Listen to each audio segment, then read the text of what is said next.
We often associate leadership with power, with titles, decisions, visibility. But Christina's journey reminds us that the truest form of leadership is layered, equal parts courage, humility, and truth. Christine is the central figure in my upcoming novel, a story deeply rooted in cultural identity, moral reckoning, and personal rebirth. Though the book is not yet published, her journey already offers a mirror for how we lead and how we heal. From surviving betrayal to embracing spiritual truth, Christina evolves not just as a political leader, but as a symbol of what ethical leadership can look like in today's world. Through her rise, fall, and restoration, we're invited to ask, what does it really mean to lead with integrity? Welcome back to Elevating to the Next Level, where stories spark transformation and happiness takes center stage.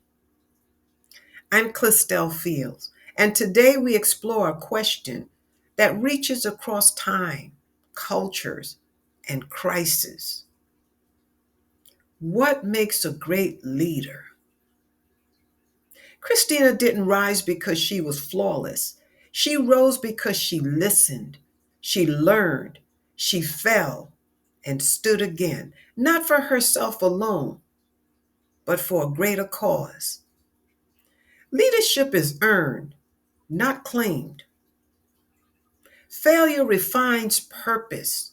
Power must serve truth. I wrote Christina not as an icon, but as a mirror. She reflects the tension every leader faces. Do I serve justice or convenience? Do I preserve comfort or pursue truth, even when it costs me everything? Great leaders don't just make decisions, they cultivate courage in others. They absorb pain and transform it into accountability and grace. True leaders empower communities, not just policies. Leadership without empathy is control. Christine's speech, her private reckonings, her culture rebirth as Nasabia, they weren't plot points. They were spiritual markers in her transformation from individual power to collective purpose. So, what makes a great leader? Listening, integrity, the wisdom to see beyond self interest, the humility to rise through truth, not just ambition. If Christine's story speaks to your own leadership path or challenges you to refine it, share your reflections below.